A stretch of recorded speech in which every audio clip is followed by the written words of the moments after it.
சொல்லுங்க என்னோடு கூட, சிறகுகளின் நிழல் தனியிலே நான் நம்பி இளைப்பாறுவேன். கைகளை தட்டி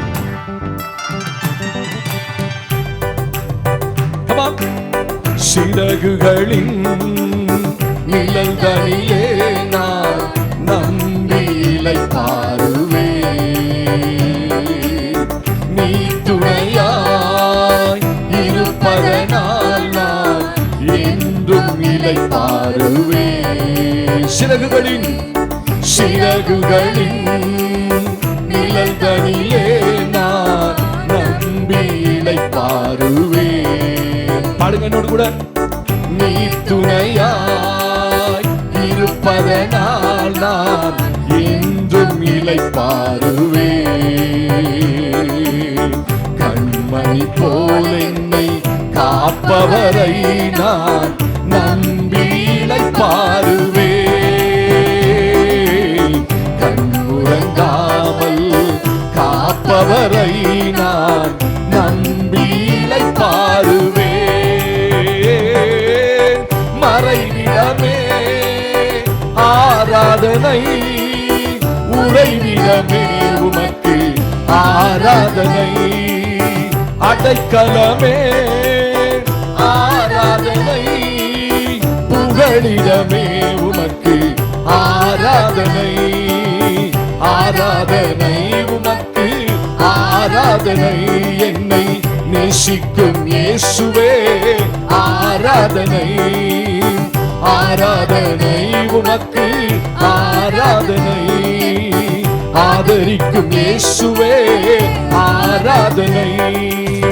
சிறகுகளின் நிழல் தனிலே நான் நம்பி இளைப்பாறுவேன். நீ துணையாய் இருப்பதனால் நான் என்றும் இளைப்பாறுவேன். கண்மணி போல் என்னை காப்பவரை நான் நம்பி இளைப்பாறுவேன். கண்ணுறங்காமல் காப்பவரை நான் நம்பி இளைப்பாறுவேன். மறைவிடமே ஆராதனை. பாடுவோமா? உறைவிடமே உமக்கு ஆராதனை. அடைக்கலமே ஆராதனை, புகழிடமே உமக்கு ஆராதனை. ஆராதனை உமக்கு ஆராதனை. ஆதிக்கும் இயேசுவே ஆராதனை. ஆராதனை ஆராதனை உமக்கு ஆராதனை. என்னை ஆதரிக்கும் இயேசுவே ஆராதனை. பக்கத்தில் 1000 பேர் விழுந்தாலும் என்னை அணுகாம காப்பவரே. பல பக்கத்தில் 10,000 விழுந்தாலும் என்னை அணுகாம காப்பவரே. பக்கத்தில் 1000 பேர், பக்கத்தில் 1000 பேர் விழுந்தாலும் என்னை அணுகாம காப்பவரே. பல பக்கத்தில் 10,000 பாடுங்க சேர்ந்து, அணுகாம காப்பவரே. அடைக்கலமான என் தாபரமே, என்னை அணுகாம காப்பவரே. அடைக்கலமான என் தாபரமே, என்னை அணுகாம காப்பவர். மறைவிடமே, ஓ மறைவிடமே உமக்கு ஆராதனை. உறைவிடமே உமக்கு ஆராதனை. செது பாடுங்க. கலமே ஆராதனை, புகழிடமே உமக்கு ஆராதனை. ஆராதனை உமக்கு ஆராதனை. நேசிக்கும் இயேசுவே, இயேசுவே ஆராதனை. ஆராதனை உமக்கு ஆராதனை. என்னை ஆதரிக்கும் இயேசுவே ஆராதனை. இச்சகம் பேசிடும் நாவுகள் முன்னிலே என்னை காப்பவரே. பாருங்க, நன்மைக்கு கைமாறா தீமை செய்வோர் மத்தியில் என்னை காப்பவர். உண்மைதானே? இச்சகம் பேசிடும் நாவுகள் முன்னிலை என்னை காப்பவரே. நான் நன்மை செய்ததுக்கு கைமாறாய் ஆமென் தீமை செய்வோர் மத்தியில் என்னை காப்பவரே. துரோகங்கள் நிறைந்த பூமியிலே துணை நின்று காப்பவரே. ஓ, தெரியாமல் நேசிக்கும் என் நேசரே, என்றும் காப்பவரே. மறைவிடமே ஆராதனை, உறைவிடமே உமக்கு ஆராதனை. சிரித்த முகத்தோடு அடைக்கலமே ஆராதனை, புகழிடமே உமக்கு ஆராதனை. உமக்கு ஆராதனை. தலைகளை உயர்த்தி நேசிக்கும் இயேசுவே, ஆராதனை உமக்கு.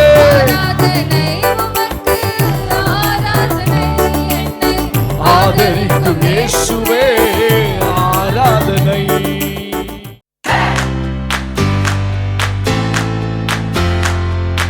ஒரு வசனத்தை நாம் வாசிக்கலாம். கர்த்தர் நல்லவர், வேதமாய் வாசிக்கலாம். மத்தேயு எழுதின சுவிசேஷம் 24ஆம் அதிகாரம். Turn your Bible with me, the Gospel book of Matthew chapter 24.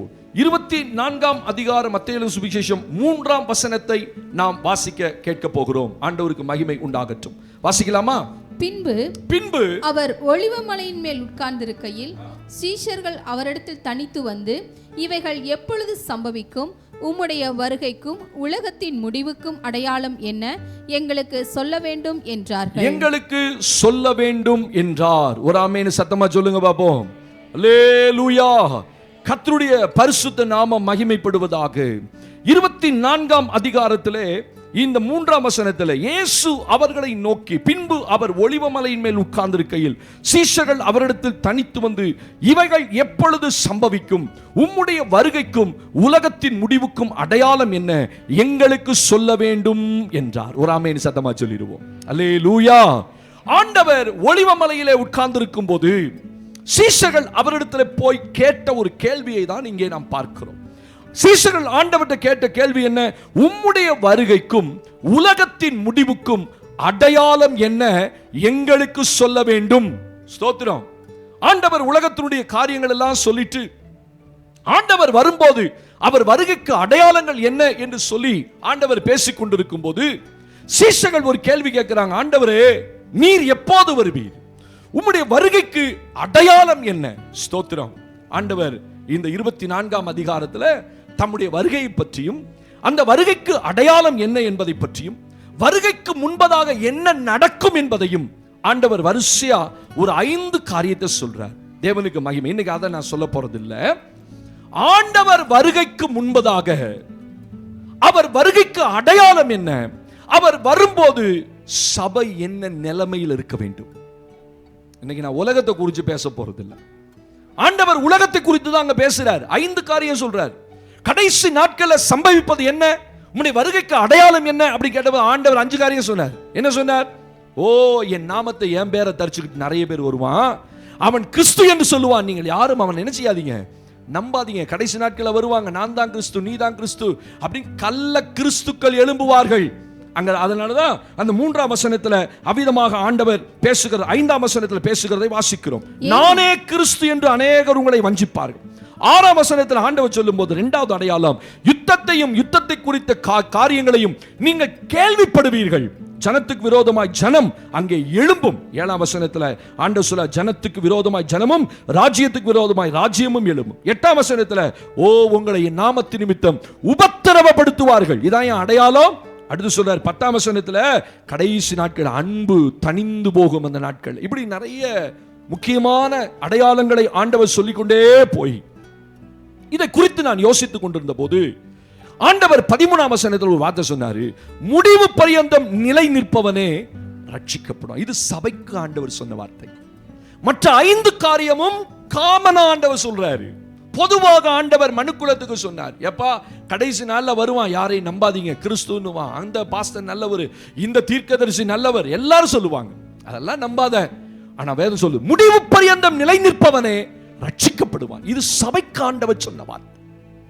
ஆண்டவர் வரும்போது நடக்கும் அடையாளங்கள் என்ன, சம்பவங்கள் என்ன, உலகத்தின் முடிவுக்கு அடையாளங்கள் என்ன ஆண்டவரே அப்படின்னு கேட்டபோது என் உள்ளத்துல எழும்பின வார்த்தை, ஆண்டவர் உலகத்துக்கு சொல்லிட்டார், சபை என்ன நிலைமையில காணப்படணும், சபையில என்ன நிலைமை காணப்படுகிறது. உலகம் ஒரு பக்கம், ஆண்டவர், நான் என்ன சொல்றேன், உலகம் ஆயத்தப்படுதோ இல்லையோ, பரலோகம் அவருடைய வருகைக்கு ஆயத்தப்பட்டு கொண்டே இருக்கு. அவர் அனுப்புறதுக்கு ஆயத்தமா இருக்கு. நான் அப்படிதான் என் ஆவியில நான் பார்க்கிறேன். கடைசி நாட்கள் ஆக ஆக ஆக வேதம் சொல்லு 2 காரியம். ஒன்று பரலோகம் ஆயத்தப்படுகிறது, இன்னொன்று பிசாசும் தன் காரியத்துக்கு ஆயத்தப்பட்டு கொண்டிருக்கிறான். கடைசி நாட்கள் என்று அறிந்து கொஞ்ச காலம் உண்டு என்று அறிந்து அவன் மிகுந்த கோபத்துடனே இறங்கினதை கண்டேன். பிசாசு ரொம்ப கோபத்தோட அலைஞ்சுக்கிட்டு இருக்கான். யாரை கவுக்கலாம், யாரை கொண்டு போகலாம், யாரை விசுவாசத்தோடு தள்ளலாம், யாரை சபையிலிருந்து வெளியே எடுக்கலாம், இதெல்லாம் விசுவாசிகளுக்கு தெரியாது. அவன் ஒரு பக்கம் ஒர்க் பண்றான், இன்னொரு பக்கம் பரலோகம் இயேசுவை இந்த பூமிக்கு அனுப்புவதற்கு ஆயத்தப்பட்டு கொண்டிருக்கிறது. ஆமென். ஆண்டவர் வருவதற்காக வருவார், மணவாட்டியை கூட்டு போறதுக்காக வரார், மணவாட்டியை சந்திக்க வருகிறார், மணவாட்டியோடு உறவாட வருகிறார். தேவனுக்கு மகிமை. இதெல்லாம் போகட்டும் ஒரு பக்கம். ஆண்டவர் வருவதற்கு பரலோகம் ஆயத்தப்பட்டாலும், பூமி ஒரு பக்கம் ஆயத்தப்படாவிட்டாலும் அது முக்கியமல்ல, சபை அங்கே ஆயத்தத்தோடு காணப்படணும். ஆமென் சொல்லுங்க. ஆனா நிலைமை என்ன இன்னைக்கு? சபைக்குள்ள நிலைமை என்ன? விசுவாசிகளுடைய நிலைமை என்ன? ஆண்டவர் வரும்போது போயிருவோமா? ஆண்டவர் வரும்போது வருகையில காணப்படுவோமா? அவர் எப்ப வருவார்? மனுஷகுமாரனும் அதை அறியான் என்று எழுதப்பட்டிருக்கிறதே. இயேசு எப்ப வரப்போறார் தெரியாது. ஸ்தோத்திரம். அவர் எப்ப வருவார்? அதிகாலையிலோ, விடியற் காலத்திலோ, சேவல் கூவும் நேரத்திலோ. வேதம் தெளிவா சொல்லுது, அவர் திருடனை போல வருவார். நல்ல கவனிங்க. கடைசி நாட்கள்ல சபைக்குள்ள இப்படிப்பட்டதான உபதேசங்கள் இல்லை. இன்னைக்கு வருகை குறித்து பேசுற சபைகள் ரொம்ப கம்மி. நியாய தீர்ப்பை குறித்து பேசுகிற சபைகள் கம்மி. இப்போதைக்கு என்ன பிரச்சனை அதை பேசுங்க பாஸ்டர், அதான் ரொம்ப நல்லது, நான் கவலையோட வந்திருக்கேன், அதுக்கு ஏதாவது ஒரு சொல்யூஷன் கொடுங்க. தோத்திரம். நீங்க டாக்டர்கிட்ட போனீங்கன்னா உங்க பிரச்சனையை நீங்க அவர்கிட்ட சொல்ல பார்ப்பீங்க, ஆனா அவரு வேற கேள்வி கேட்டுட்டு இருப்பார். உங்களுக்கு வயிற்று வலின்னு போறீங்கன்னு வச்சுக்கோங்களேன், ஐயோ சார் பயங்கரமா வயிறு வலிக்கு சார், நீங்க என்ன நினைப்பீங்க, எங்கம்மா வலிக்குது, என்னம்மா பண்ணுது அப்படின்னு அவரும் அழுவார், நீங்க பாப்பீங்க. ஆனா அவர் அழுவே மாட்டார். நீங்க கத்துவீங்க, கதறுவீங்க, ஐயோ வலிக்குது சார், நேத்து என்ன சாப்பிட்டீங்க அப்படிம்பாரு. சம்பந்தமே இருக்காது தானே. நேத்து என்ன சாப்பிட்டா உனக்கு என்னையா, இப்ப வயிறு வலிக்குதியா எனக்கு. ஏன்னா சொல்யூஷனை ப்ராப்ளத்தை கண்டுபிடிக்காம சொல்யூஷன் சொல்ல முடியாது. நீங்க என்ன சாப்பிட்டதுக்கு அவர் யோசிப்பார். வயிறு வலிக்கு என்ன காரணம்? ஃபுட் பாய்சன் ஆயிருக்கலாம், ஏதாவது சாப்பிடக்கூடாது சாப்பிட்டுருக்கலாம், இல்ல சிக்கி இருக்கலாம் உள்ள போய் ஏதாவது. அப்ப நேற்று என்ன சாப்பிட்டீங்கன்னு தெரிஞ்சாதான் இன்னைக்கு அது சொல்யூஷன் சொல்ல முடியும். அப்ப அவர் சொல்றதுக்கும் நம்ம கேட்கறதுக்கும் சம்பந்தம் இல்லாத போல தெரியலாம், ஆனா முடிவு கரெக்டா சொல்லுவார். ஆண்டவர் உலகத்தினுடைய அந்த வருகைக்கு அடையாளத்தை பற்றி சொல்லிட்டு இப்ப நான் ஆண்டவர் இன்னொரு காரியம் அதுல உள்ள வைக்கிறார். முடிவு பற்றி இந்த நிலை நிற்பவனே ரட்சிக்கப்படும். அதனுடைய அர்த்தம் என்ன? ஏப்பா சபை என்ன நிலைமையில இருக்குன்னு பாரு கொஞ்சம். உள்ள இருக்கிற விசுவாசிகள் ஆயத்தப்பட்டார்களா? உள்ள இருக்கிற ஜனங்கள் தேவனுடைய வருகைக்கு நீங்க நினைக்கிறீங்க நான் சூப்பரா இருக்கேன் பாஸ்டர், வந்தா போயிருவேன் பாஸ்டர், நல்ல ஜெபம் பண்ற பாஸ்டர், நீங்க செக் பண்ணுங்கய்யா. நீங்க அதானே செக் பண்ண போறோம். சபையினுடைய நிலைமை என்ன? ஆண்டவருடைய வருகையின் போது சபை எடுத்துக்கொள்ளப்படுமா? சபை எடுக்கப்படும். ஆனா நான் அந்த வருகையில போவேனா? அதற்கு நான் ஆயத்தமா? அதுக்கு நான் தகுதியா? இன்னைக்கு சபையில் எப்படிப்பட்ட நிலைமை காணப்படுது அதை வாசிக்க போறோம். இன்னைக்கு உங்களை செக் பண்ண போறீங்க. நாம என்ன நிலைமையில இருக்கிறோம் வாசிக்கலாம். என்னோடு கூட மத்தேயு எழுதின சுவிசேஷம் 24ஆம் அதிகாரம் 36 முதல் 39 வசனங்களை நாம் வாசிக்க கேட்க போகிறோம். Matthew chapter 24 verse 36 to 39.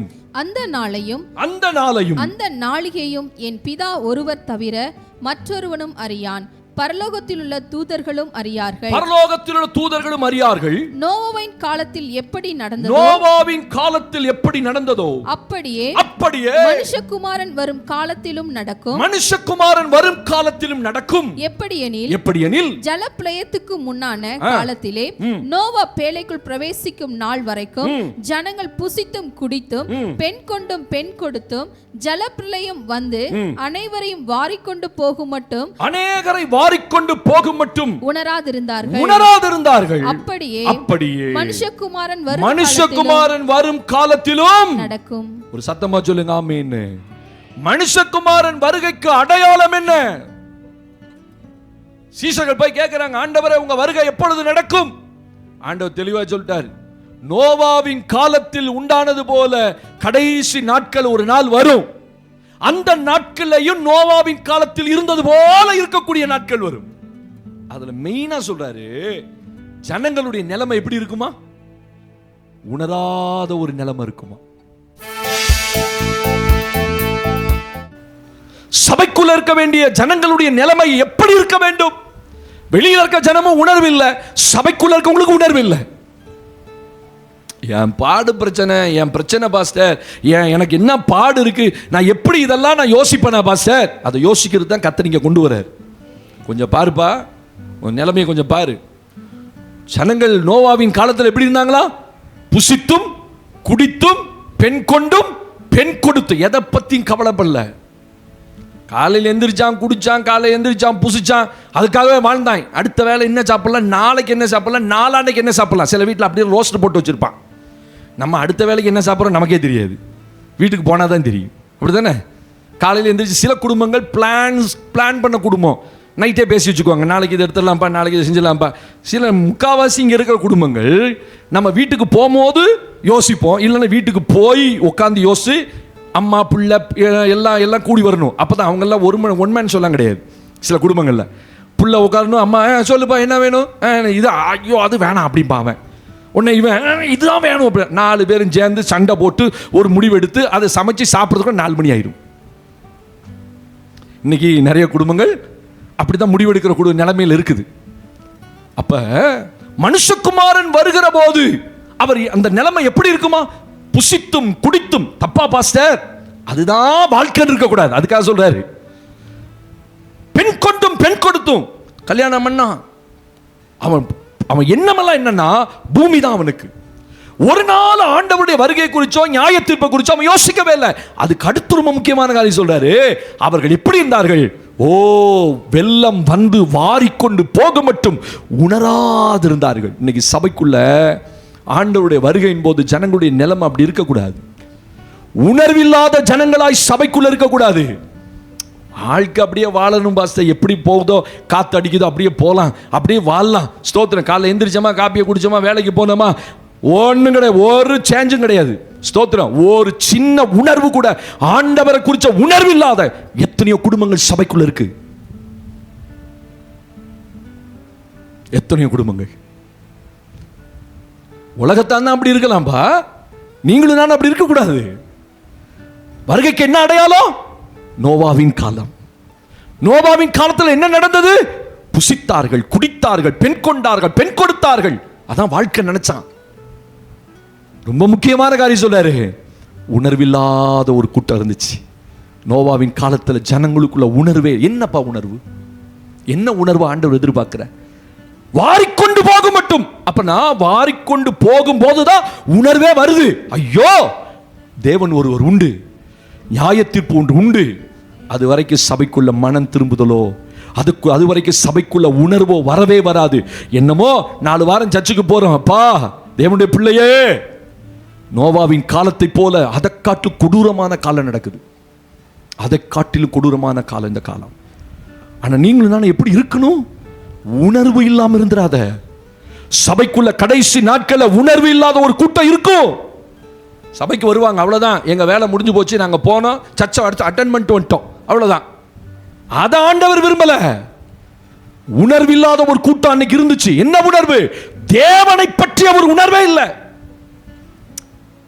புசிச்சான், குடிச்சான், விளையாண்டான், கல்யாணம் பண்ணா, சேர்த்து வச்சான், வீட்டை கட்டி வச்சான், செத்து போனான் அப்படின்னு தான் பைபிள் சொல்லே தவிர அங்க இருந்த அந்த நாள்ல இருந்து ஒருத்தருக்கு கூட உணர்வு என்ன உணர்வு? சங்கீதம் 14:1-2 சொல்கிறது, தேவனை தேடுகிற உணர்வு உள்ளவன் உண்டோ? சபையில கடைசி நாட்கள்ல தேவனை தேடுகிற ஒரு கூட்டம் இருக்காது. ஹலோ, பெயர் கிறிஸ்தவளா இருப்பீங்க, பெந்தேகோஸ்தே சபைக்கு வருவீங்க, உங்களுக்கும் ஆண்டவருக்கும் உறவே இருக்காது. இன்னைக்கு எத்தனை பேரை நான் சொல்ல முடியும்? உங்க முகத்தை பார்த்தாலே சொல்லிடலாம் உங்களுக்கும் ஆண்டவருக்கு என்ன உறவு இருக்குன்ட்டு. என்ன உறவு இருக்கு? எவ்வளவு நேரம் நீங்க ஆண்டவரோட உட்காந்து ஜெபம் பண்றீங்க? ஒன்றும் கிடையாது. காலை எந்திரிச்சு பைபிளை தூசி தட்டி கக்கத்தில் வச்சுட்டு வந்துட்டீங்க, ஸ்தோத்திரம், போலாம் வா, ஒரு காணிக்கை எடுத்துக்கிட்டு வந்துட்டீங்க. காலையில் எந்திரிச்சு ஆண்டவரோட உறவாடுறதோ அவரை தேடுறதோ ஒன்றும் கிடையாது. இதான் நோவாவின் காலம். ஆனால் பெந்தகோஸ்தே சபையில் நீங்கள்லாம் பெந்தகோஸ்தே சபையில் உட்காந்துருக்கிறீங்க. இது பெந்தகோஸ்தில் வெந்த கோஸ்தை அப்படிமா. அப்படி தான் நிலைமை இருக்குது. வெந்து போன கோஸ்தேவா இருக்குது. ஒரு உறவு கிடையாது ஆண்டவரோட. தேவனை தேடணுன்ற உணர்வே இல்லை சபைக்குள்ள. அந்த உணர்வு இல்லப்பா. ஆண்டவர் வருத்தத்தோட என் வருகை சமீபமா இருக்கு, ஆனா உனக்கு உன் ஜனங்கள்ட்ட சொல்லு போய் சபைக்குள்ள இருக்க அநேகருக்கு தேவனை தேடுகிற உணர்வு இல்லை. எந்திரிக்கணும், கஷ்டம். காலை எந்திரிக்க முடியல பாஸ்டர், வேலை. எங்களெல்லாம் முடியாது. நாங்க ஜட்ஜுக்கு வருவோம், கிளம்புவோம், வருவோம், ஆமீன் அல்லேலூயா போட்டு போயிடுவோம். நீங்க அல்லேலூயா சொன்னா நாங்க ஒரு முறைன்னா 1000 முறை கூட சொல்லுவோம். வேஸ்ட்டுப்பா, வேஸ்ட், எல்லாம் வேஸ்ட், எல்லாம் வேஸ்ட். சங்கீதம் 14 சொல்லுது, தேவனை தேடுகிற உணர்வு உள்ளவன் உண்டோ? அல்லேலூயா சொல்றேன் உண்டோன்னு கேட்டுச்சா? காணிக்க போடுற உண்டோன்னு கேட்டுச்சா சபை? பைபிள் உங்க காணிக்க உங்களோட இருக்கட்டும், வச்சுக்கோங்க. தேவன் கேட்கறது என்ன தெரியுமா? நோவாவின் நாட்களில் நடந்தது போல தேவனை தேடாத ஒரு உணர்வுள்ள ஒரு கூட்டம் வெளியில இருந்துட்டா பரவாயில்லப்பா, சபைக்குள்ள இருக்கக்கூடாது. சபைக்குள்ள இருக்கக்கூடாது. கண்டிப்பா என் செய்தி ஆண்ட ஒரு நாள் ஞாபகப்படுத்துவார் உங்களுக்கு.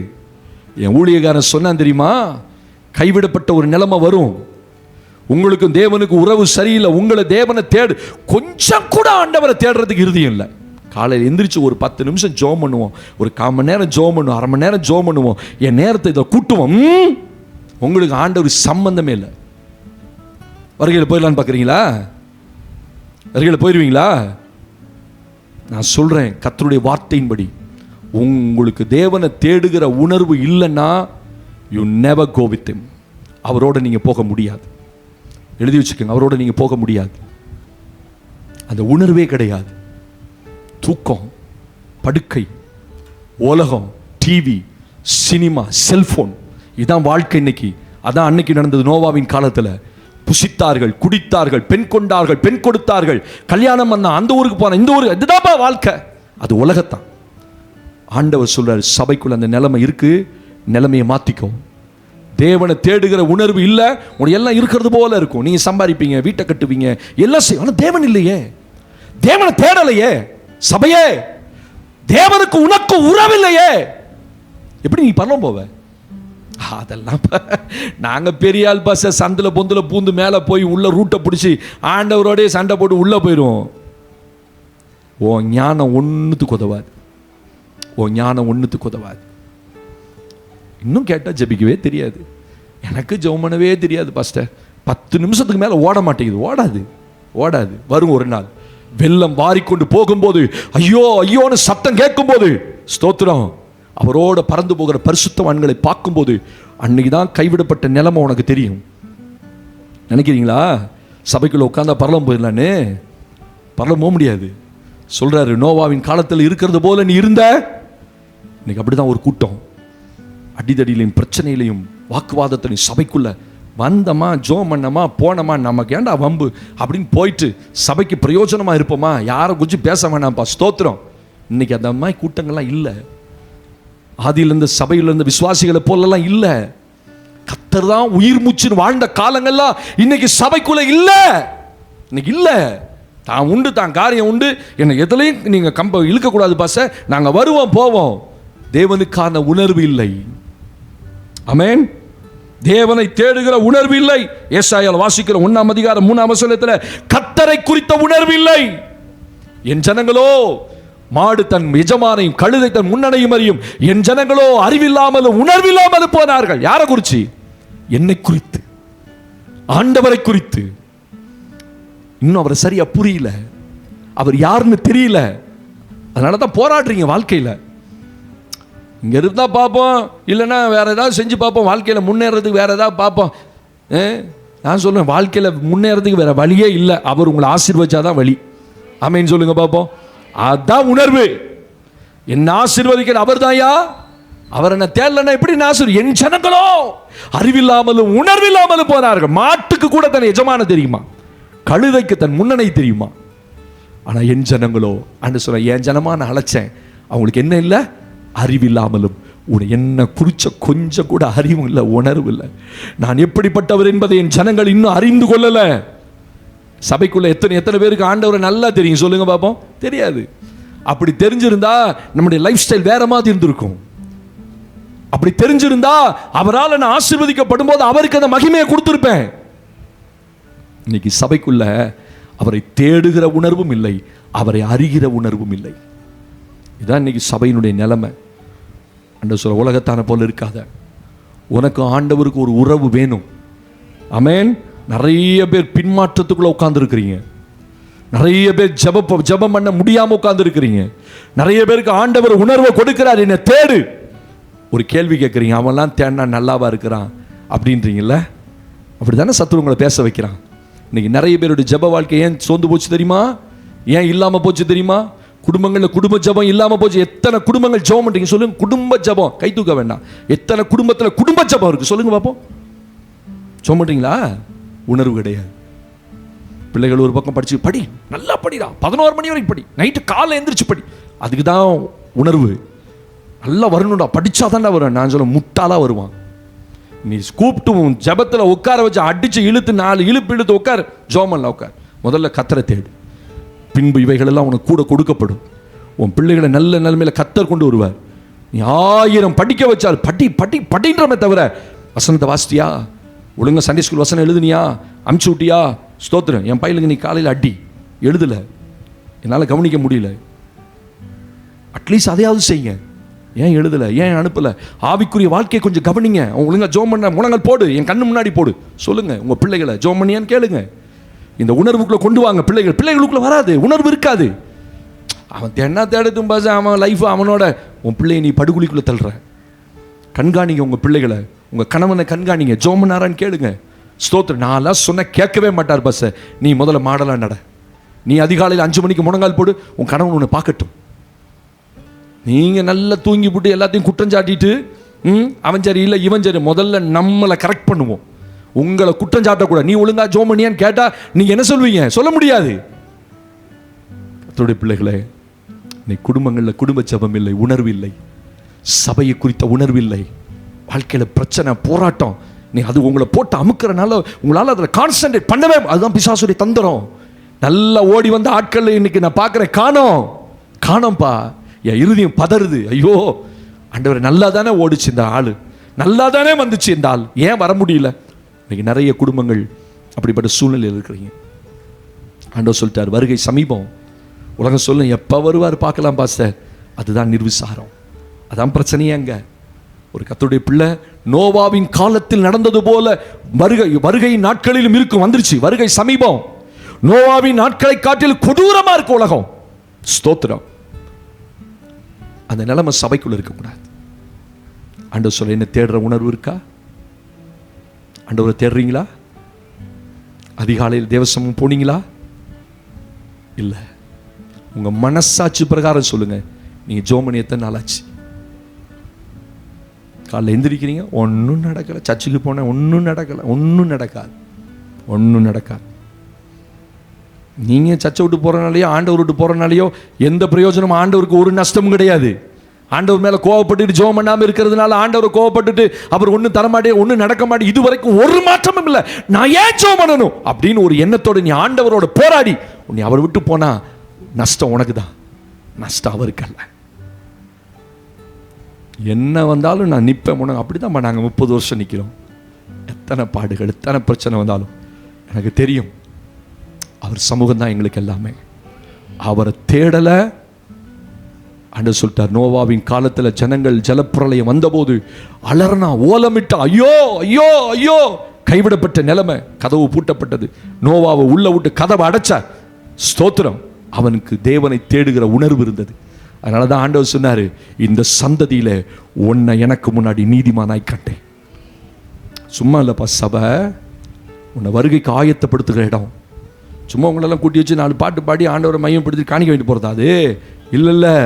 உங்களை வருகைக்கு ஆயத்தப்படுத்துகிறோம். மிகப்பெரிய வேலை இந்த இடம் தான் நடத்துது உங்களுக்கு. அகாடமி இல்லை, இது படிக்கிற அகாடமி இல்லை. ஐஏஎஸ்க்கும் ஐஎஃப்எஸ்க்கும் உங்களை ஆயத்தப்படுத்துகிற இடம் இல்லை. பரலோகத்துக்கு போகிறதுக்கு உங்களை ஆயத்தப்படுத்துகிற இடம் அது. ஆமென் சொல்லுங்க. உணர்வு இருக்கணும். இன்னைக்கு சபைக்குள்ள கடைசி வருகைக்கு அடையாளம் என்ன? ஜனங்கள் உணர்வில்லாமல் போவார்கள். உங்களுக்கு அந்த உணர்வு இல்லாமல் போயிடக்கூடாது. ரெண்டாவது, சபை குறித்து ஆண்டவர் சொல்லும்போது சபைக்குள்ள என்ன நிலைமை? மத்தேயு 25:5 வசனத்தை நாம் வாசிக்க கேட்க போகிறோம். Gospel book of Matthew chapter 25 verse 5, 25ஆம் அதிகாரம் 5ஆம் வசனத்தை வாசிக்கலாம். மணவாளன் வர தாமதித்த போது அவர்கள் எல்லாரும் நித்திரை மயக்கம் அடைந்து தூங்கிவிட்டார்கள். அவர்கள் எல்லாரும் நித்திரை மயக்கம் அடைந்து தூங்கிவிட்டார்கள்.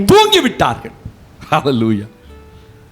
சபைக்குள்ள ஆவிக்குரிய நிலைமை என்ன? ஆண்டவர் வரும்போது, ஆண்டவர் வருகைக்கு அடையாளம் என்னன்னு கேட்டார்ல.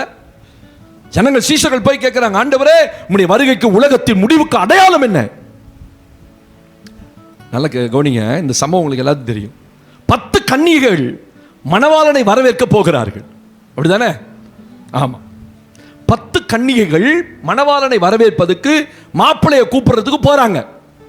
போன இடத்துல எல்லாரும் தூங்கிட்டாங்க. ஆனா போனது எதுக்கு? மணவாளனை வரவேற்பதற்காக போனார்கள்.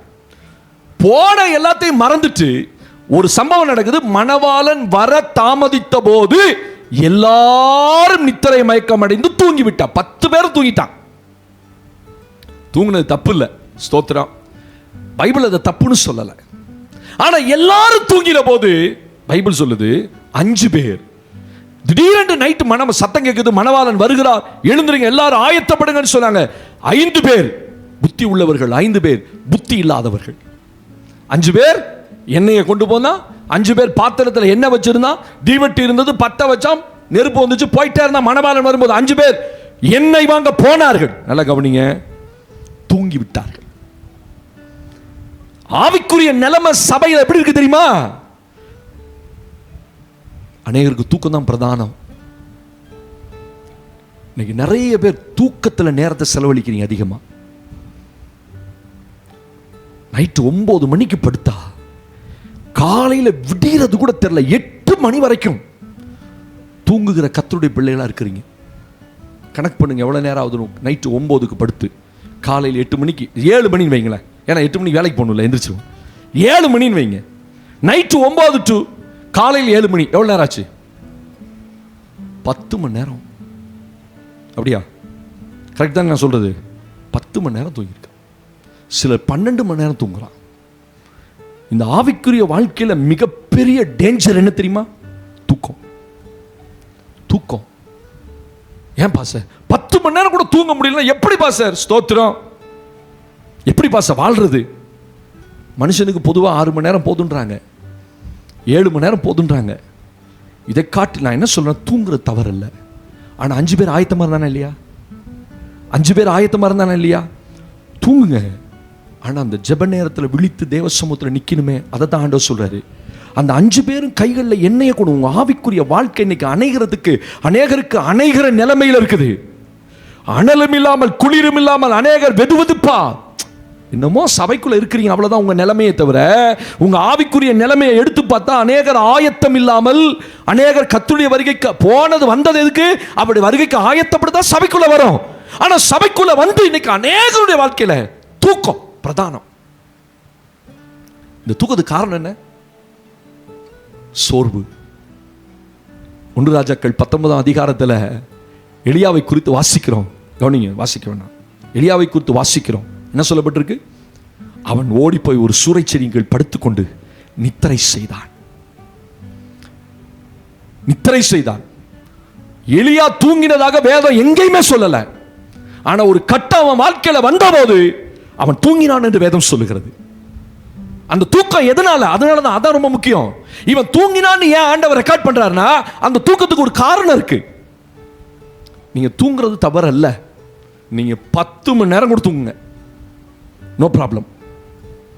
ஆனா தூக்கம் பிரதானத்தில் தேவனை தேடுகிறது கூட இல்லாம, தேவனுக்கு கொடுக்க வேண்டிய நேரம் கூட கொடுக்காம, தேவனுக்கு முக்கியத்துவம் கொடுக்காத சூழ்நிலைகள்லாம் உங்க வாழ்க்கையில் இருந்தா பைபிள் சொல்லுது அது தரித்திரத்தை கொண்டு வரும்.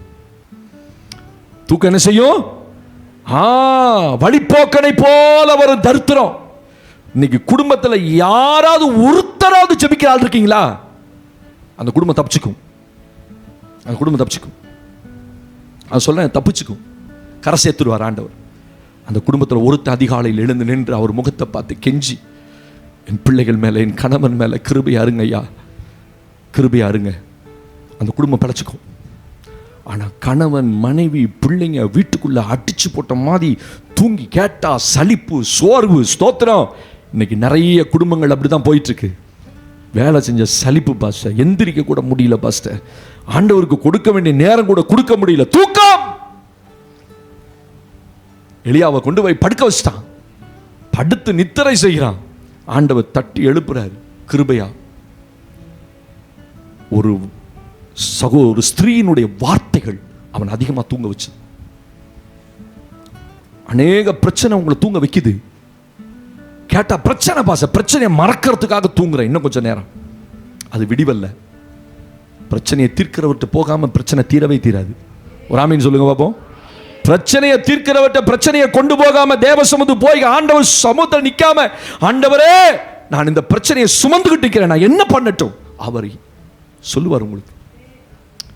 எனக்கு ஒரு பெரிய சிக்கல் இருந்துச்சு, எனக்கு ஒரு பெரிய சிக்கல், சொல்ல முடியாத சிக்கல். ஆண்டவர்கிட்ட சொன்னேன், ஆண்டவரை இவ்வளோ பெரிய சிக்கல், இதுக்கு நீங்க தான் ப்ராப்பராக என்னை வழி நடத்தணும்.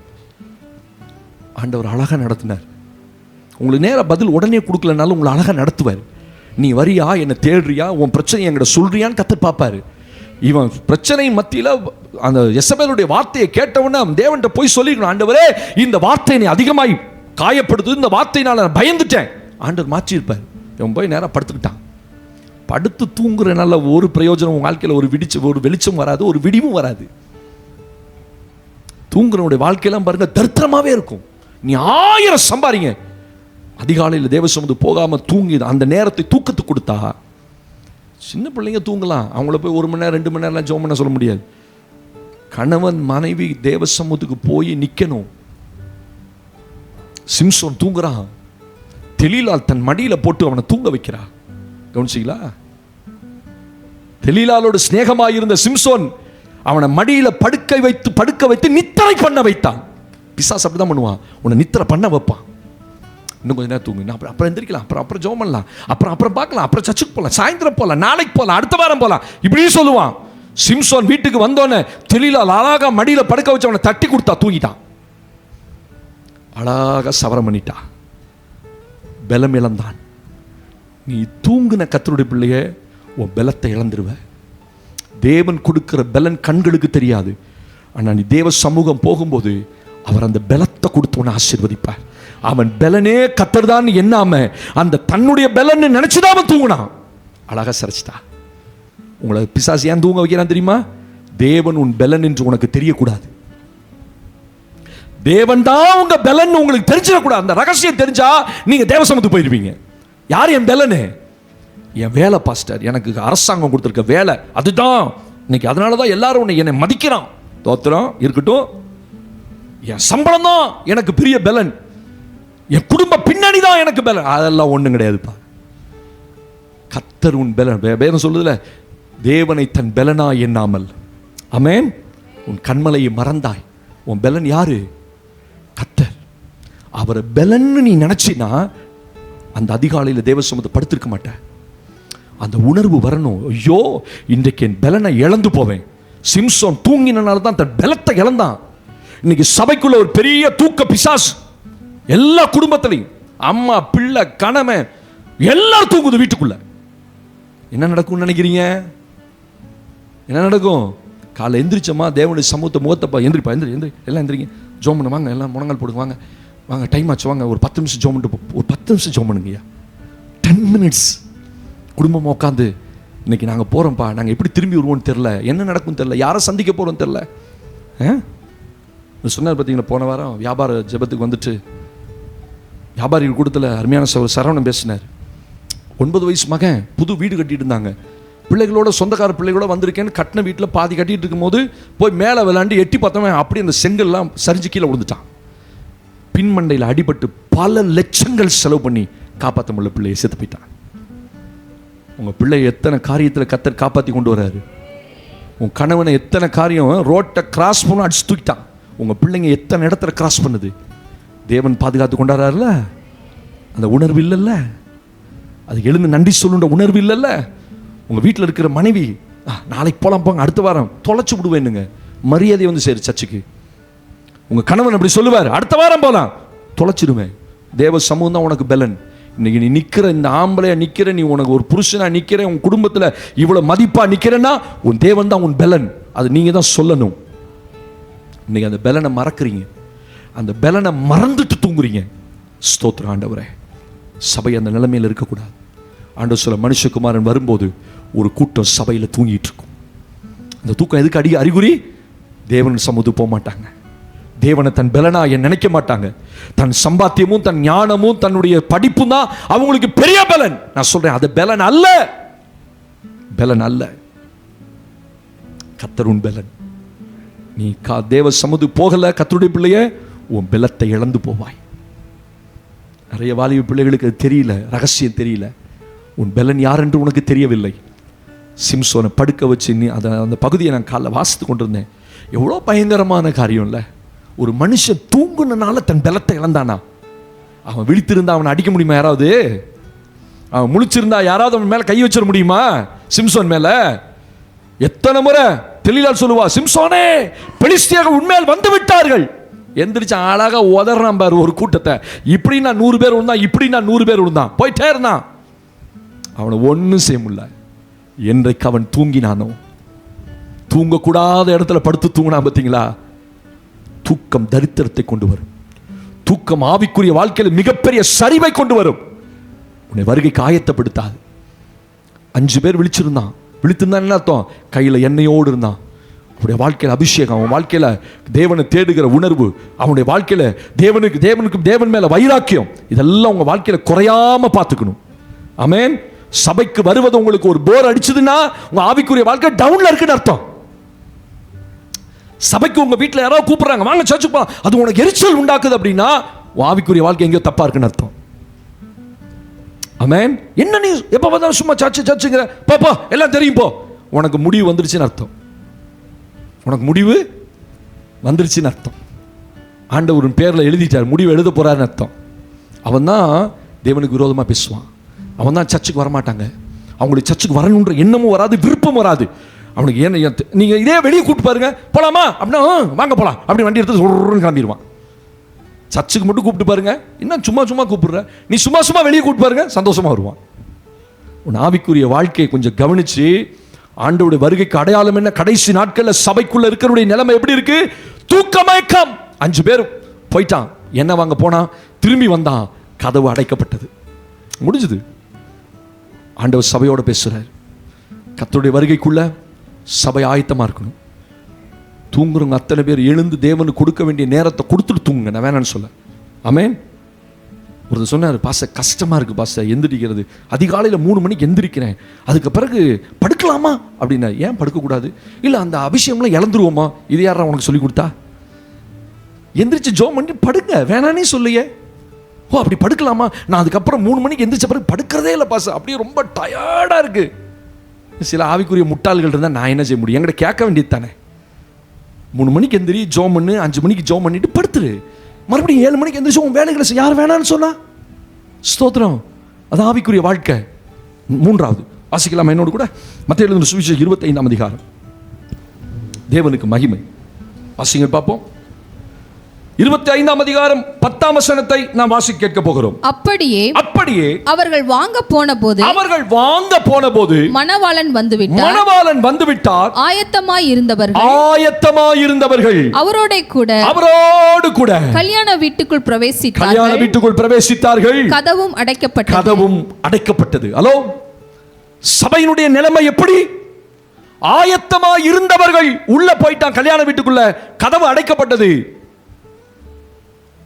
ஒரு கூட்டம் சபையில் ஆயத்தம் இல்லாமல் இருக்கும். என்ன ஆயத்தம்?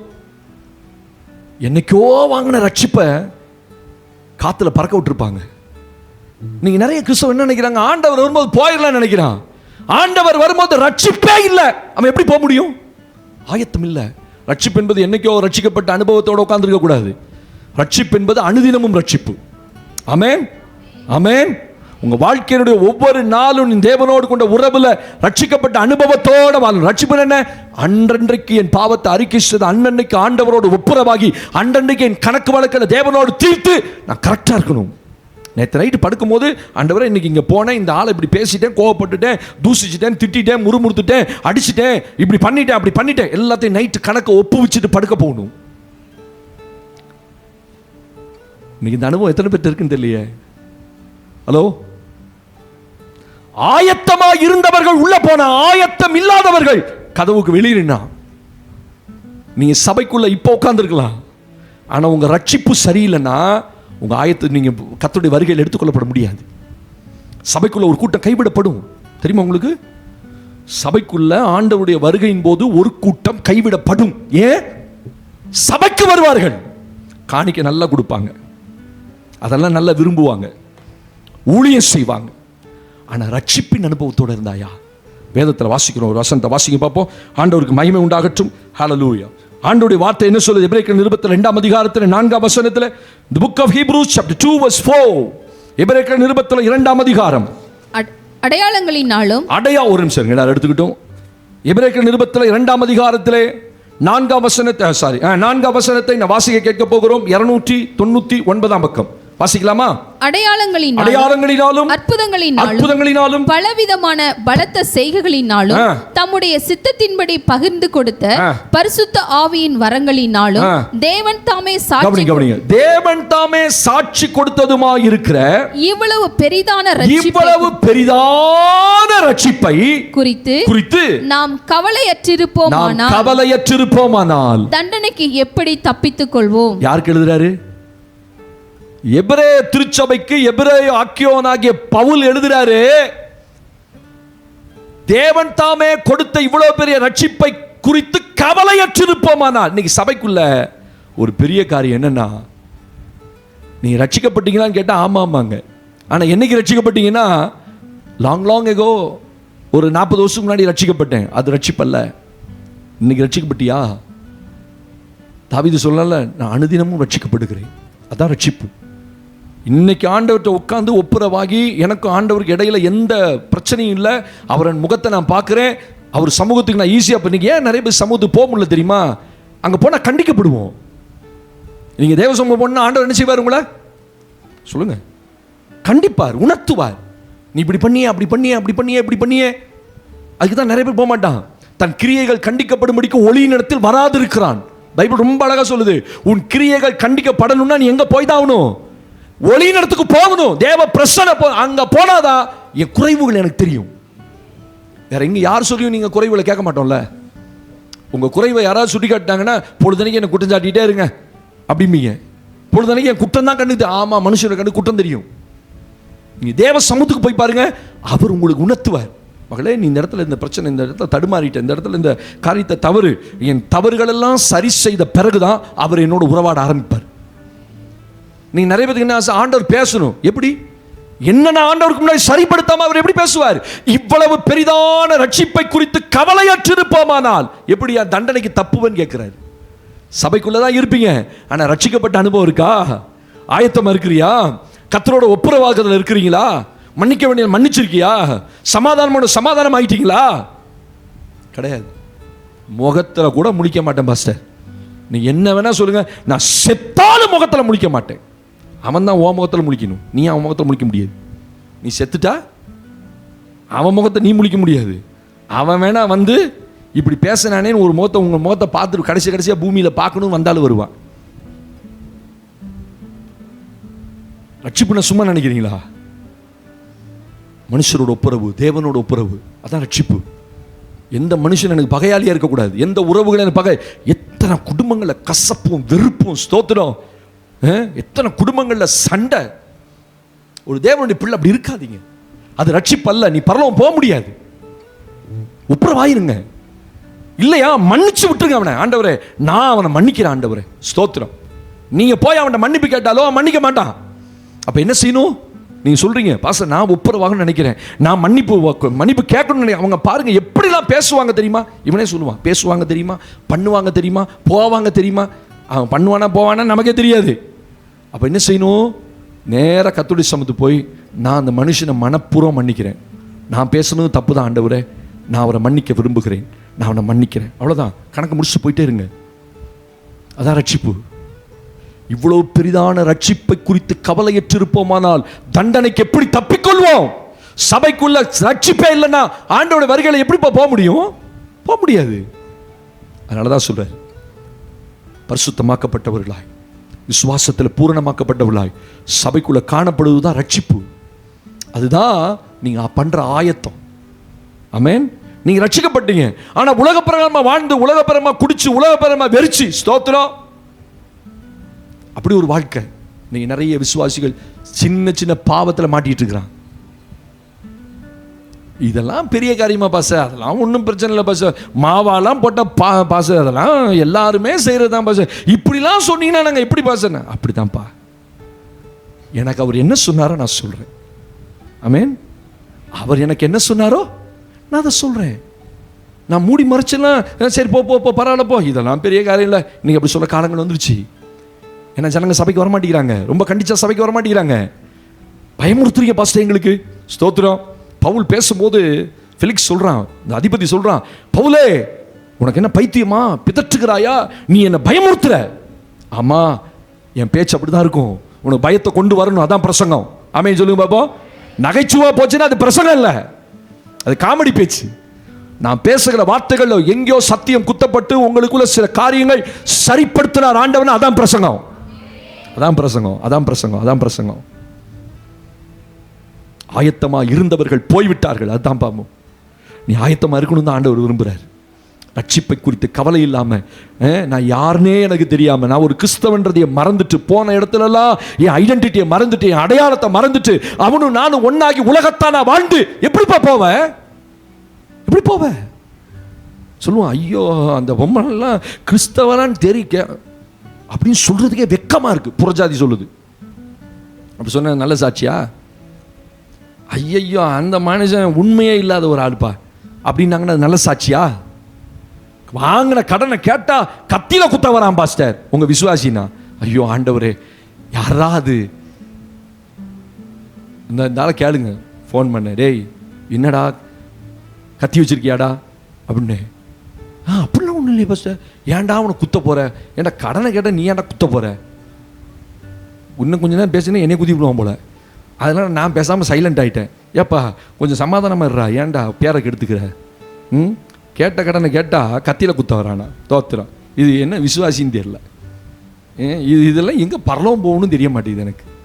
ஆனால் நான் வந்தோடனே ஜெபம் பண்ணும், ஆண்டவரே இவர்களை ஆசீர்வதி, இவர்களை பழுகி பெருக பண்ணும்.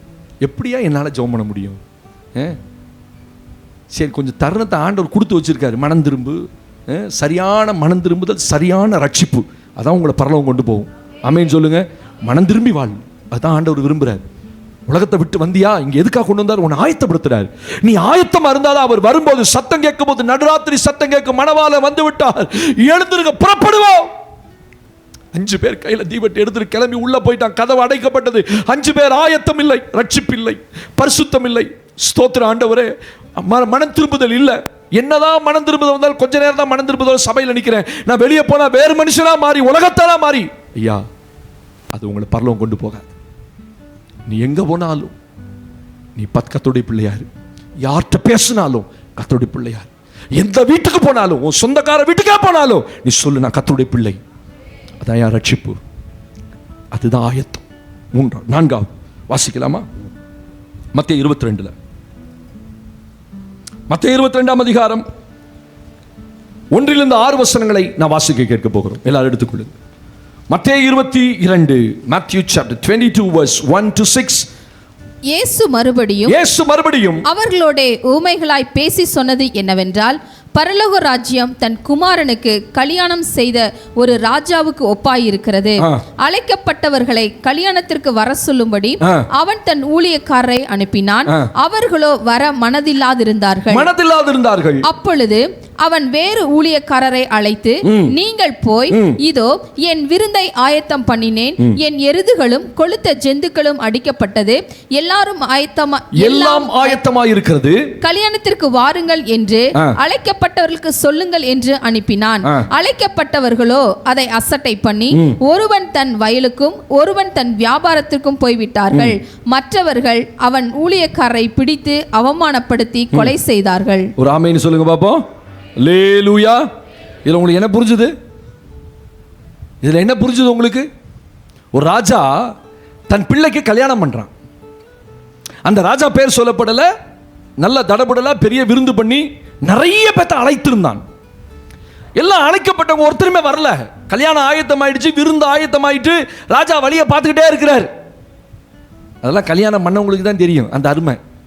ஆமாவா இல்லையா?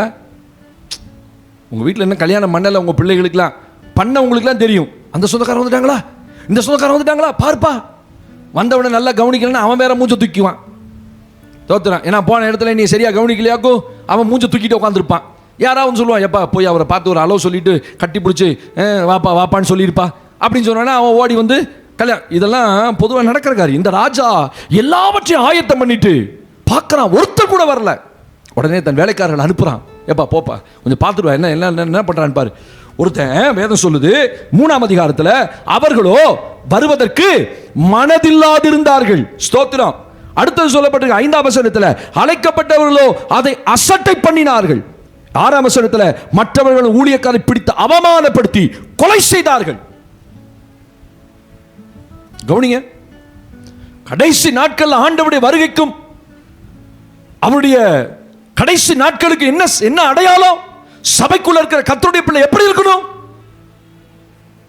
அனுப்பின வேலைக்காரனை அவமானப்படுத்தி, அனுப்பின வேலைக்காரனை அடித்து, அவனை அசட்டை பண்ணி, கடைசி காலத்தில் கடைசி நாட்களில் சபைக்குள்ள சபையை அசட்டை பண்ற ஒரு கூட்டம் இருக்கும். சபையை முக்கியப்படுத்தாது, அழைப்பை முக்கியப்படுத்தாது. கூப்பிட்டது யாரு? கூப்பிட்டது யாருங்க? வேலைக்காரனா? நான் வேலைக்காரன். அப்ப அப்படி வச்சுக்கோங்க. நான் யாரு? நான் கர்த்தருடைய வேலைக்காரன்.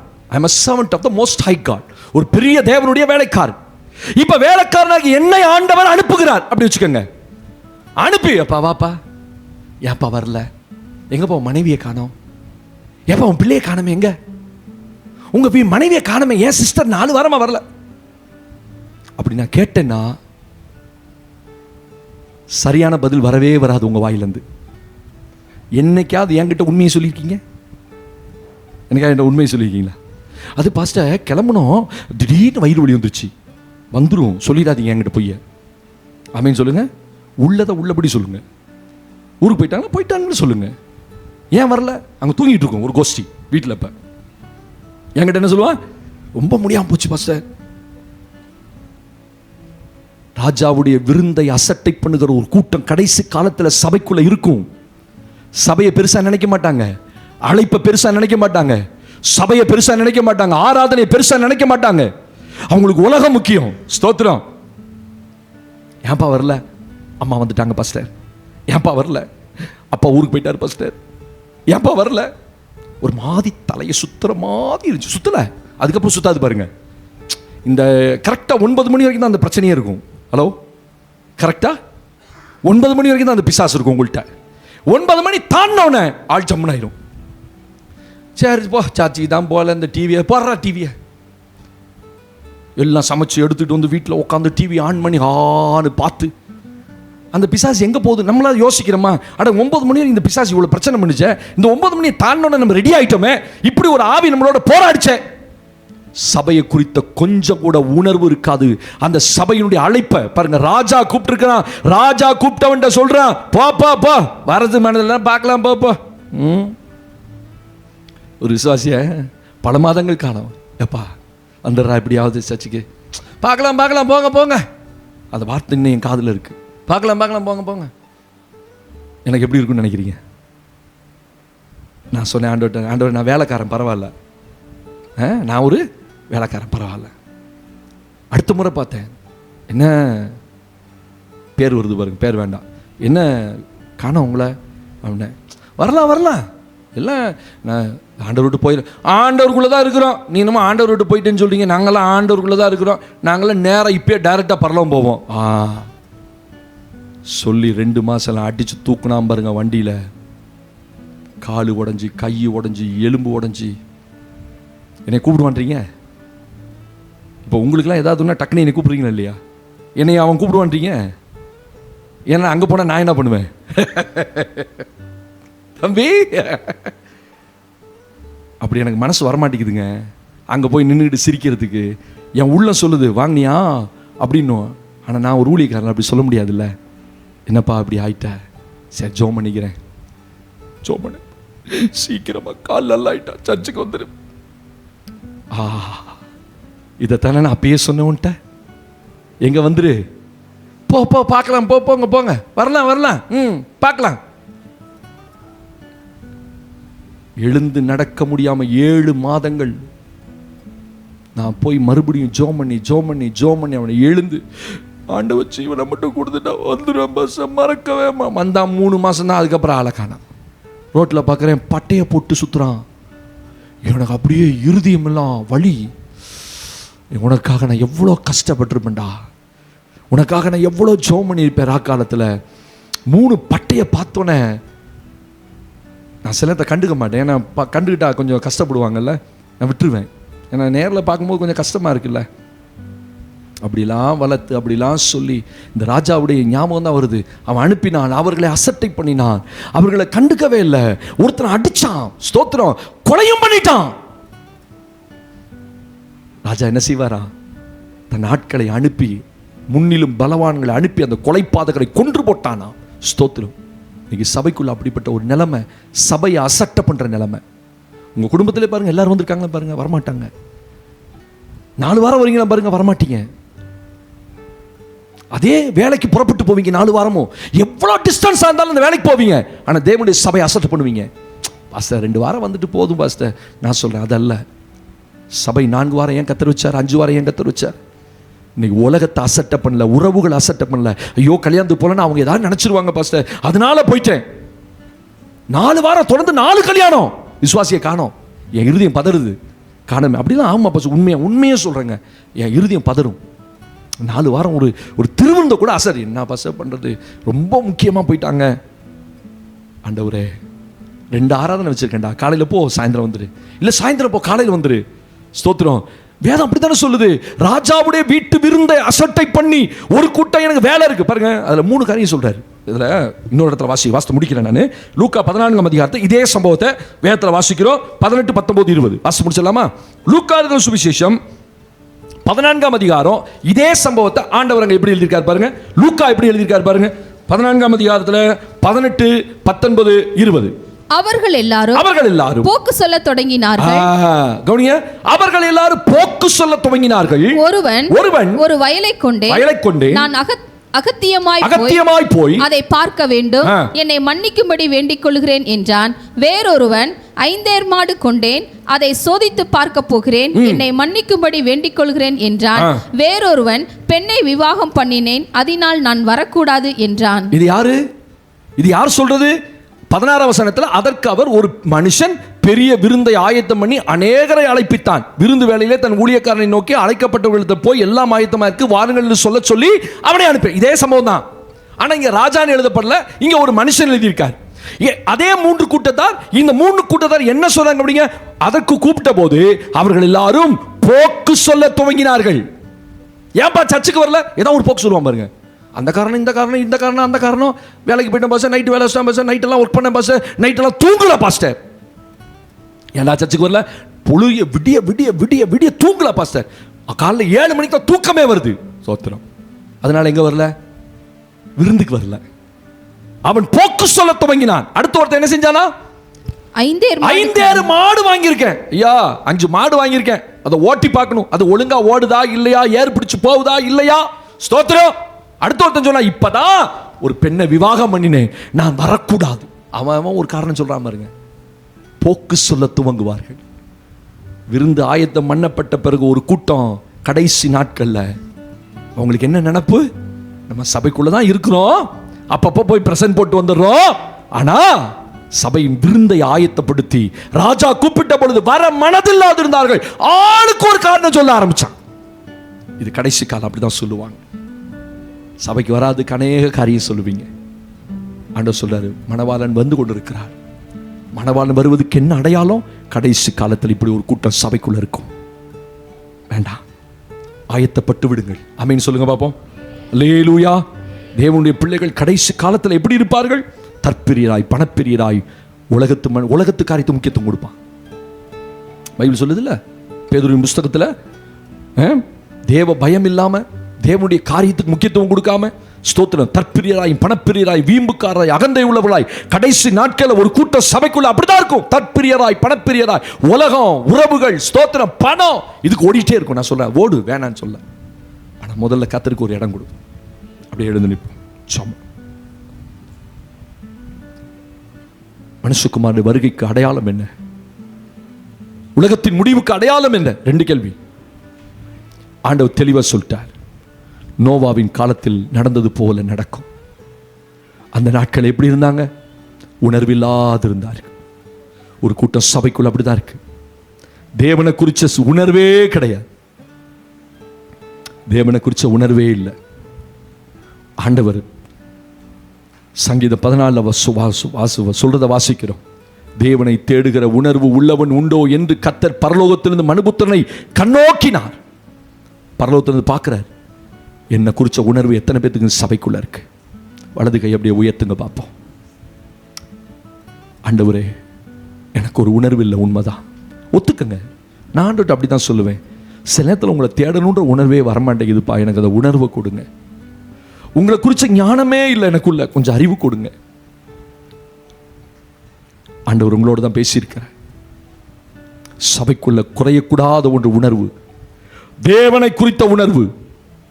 ஒரு குடும்ப ஜெபம் இல்லை, தனிப்பட்ட ஜெபம் இல்லை, தேவனோடு உறவு இல்லை. இன்னைக்கு சபை அப்படியே மங்கி எரிஞ்சிட்டு இருக்கு. ஆண்டவர் விரும்புறது அவரோடு உறவு. என்னை தேடுகிற உணர்வு உனக்கு இல்லைன்னா நான் எதுக்கு உனக்கு செய்யணும்? ஆண்டவர் சொல்ல, ஆபத்தில் என்னை கருத்தாய் தேடுவார்கள், என் முகத்தை அல்ல என் முதுகை காட்டுவேன். நீ என்னைக்காவது ஒரு நாள் நீ ஆண்டவரை தேடினா ஆண்டவர் பதில் கொடுக்கவே மாட்டார். ஆண்டவர் சொல்ல, என் முகத்தை காட்ட மாட்டேன், என் முதுகை தான் காட்டுவேன். உனக்கு ஆபத்தில் பதிலே வராது.